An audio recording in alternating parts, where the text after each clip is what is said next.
Bom dia a todos, o meu nome é Alicia e hoje eu vou apresentar para vocês o meu trabalho, que é a avaliação da atividade antimicrobiana de nanopartículas de óxido de zinco para aplicação em filme polimérico. Então, a população mundial, ela estava cada vez mais preocupada, com o passar do tempo, ela ficou cada vez mais preocupada com a procedência do alimento que ela iria colocar dentro de sua casa. A industrialização, ela acabou trazendo diversos benefícios para a população e para as empresas, dentre os quais a gente pode citar o aumento da produtividade e também a melhora nas condições de trabalho, mas ela também acabou trazendo alguns riscos que é em relação à transmissão de doenças, já que muitas vezes a contaminação dos alimentos ela acaba sendo decorrente de falhas que ocorrem na cadeia produtiva. Então, os alimentos eles podem sair já da indústria com uma carga microbiana não muito elevada, mas que com sua vida útil, essa contaminação pode aumentar, né? Acaba aumentando num nível que pode gerar consequências ao organismo humano. Então, as empresas, elas também já vêm utilizando alguns aditivos sintéticos para nos alimentos para estender essa vida do produto, né? Então, os efeitos que esses aditivos podem causar nas pessoas e também a consciência que as pessoas estão cada vez mais procurando alimentos mais saudáveis e mais naturais, acaba fazendo com que as empresas repensem essa prática e busquem tecnologias alternativas para aumentar a segurança e também a vida útil dos produtos. Uma dessas alternativas, então, é a embalagem ativa, que a embalagem ativa, ela é uma embalagem que no seu material tem incorporados compostos que vão agregar características nessa embalagem, a característica que você desejar que essa embalagem tenha. E juntamente com a embalagem ativa, a gente tem a nanotecnologia e o avanço que ela tem proporcionado a diversas áreas na parte de melhoria de materiais, que a gente consegue, então, no caso, incorporar num polímero nanopartículas de óxido metálicos para agregar características, agregar valor nesse polímero do que ele não tinha antes. O óxido de zinco, por exemplo, ele é um composto que ele é listado pela Food and Drug Administration como GRAS, geralmente reconhecido como seguro. Esse composto, além disso, ele possui excelentes propriedades, entre elas a antimicrobiana e também a antifúngica, e ele tem sido empregado em diversos setores, tanto na parte de embalagens alimentícias quanto até na parte médica. Então, ele acaba sendo uma alternativa legal para a gente incorporar no polímero para agregar características a ele, né?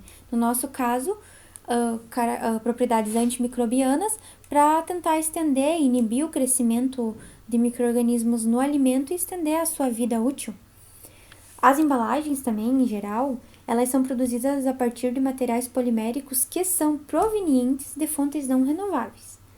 Esses materiais eles possuem boa estabilidade para o emprego como matéria-prima, mas por não serem biodegradáveis, eles acabam sendo descartados de forma inapropriada e permanecem longos períodos no ambiente, gerando consequências ambientais e um desequilíbrio no nosso planeta.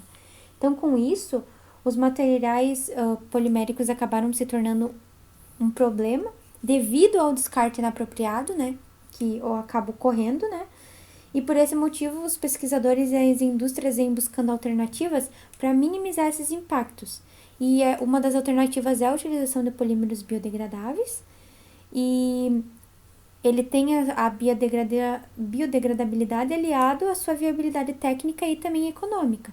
Então, a gente conseguiria incorporar nanopartículas nesses polímeros biodegradáveis também para agregar suas características. E no nosso trabalho aqui, o polímero escolhido foi o Ecovil.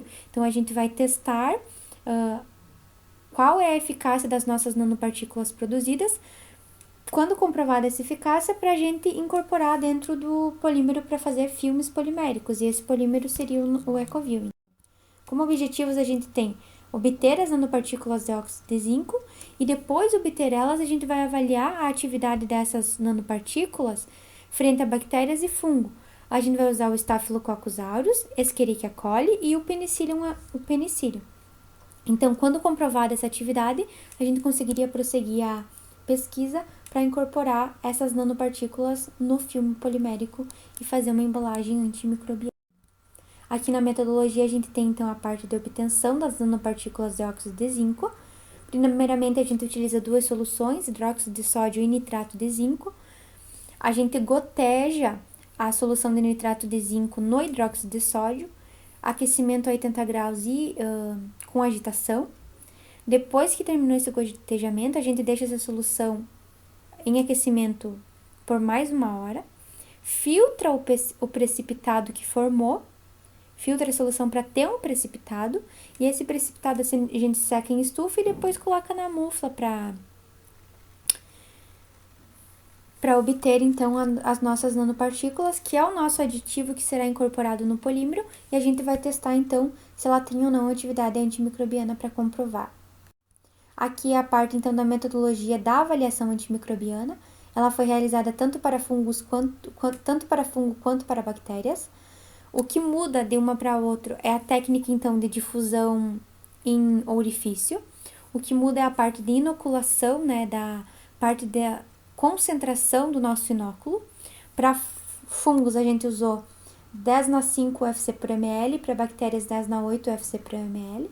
Então, depois que foi feito o ajuste dessa concentração dos micro-organismos, cada um no seu ajuste correto, a gente consegue inocular eles numa placa de Petri, né, com agar Miller-Hilton, e depois que esse inóculo é colocado, a gente faz então os orifícios nessa placa, 3 orifícios, e nesses orifícios a gente deposita as nossas nanopartículas. Essas placas então vão ser incubadas a 37 graus por 24 horas para bactérias, e para fungos a gente coloca a 28 graus por 7 dias. E depois de passado o decorrido tempo, a gente consegue fazer a leitura para ver, né, a análise se teve a formação do halo de inibição e fazer essa medição para comprovar a atividade antimicrobiana desse aditivo. Então aqui a gente tem as fotos do nosso ensaio da atividade antimicrobiana, aqui para bactérias, Staphylococcus aureus e Escherichia coli. A gente consegue perceber que para o Staphylos teve uma formação maior do nosso halo de inibição. A Escherichia coli teve a formação, mas não conseguimos visualizar na foto, foi bem menor. E aqui a gente tem então a formação para o nosso fungo, que era o penicillium, que também houve a formação do halo de inibição. Com essas fotos, que foi o que a gente fez a leitura, a gente consegue formar então a nossa tabela para mostrar, né, os valores médios do halo de inibição para todos os micro-organismos que foram testados. A gente consegue então perceber que para o Staphylos e para o Penicillium a formação do halo foi maior. Em relação ao Staphylos e a Escherichia, que teve essa diferença por serem bactérias, se dá a diferença na membrana. O Staphylococcus aureus é uma bactéria gram-positiva. Então, a Escherichia é uma gram-negativa. As gram-negativas, elas possuem uma camada a mais na sua membrana, né, o peptidoglicano, que é uma proteína, e acaba funcionando como uma permeabilidade seletiva para essa bactéria.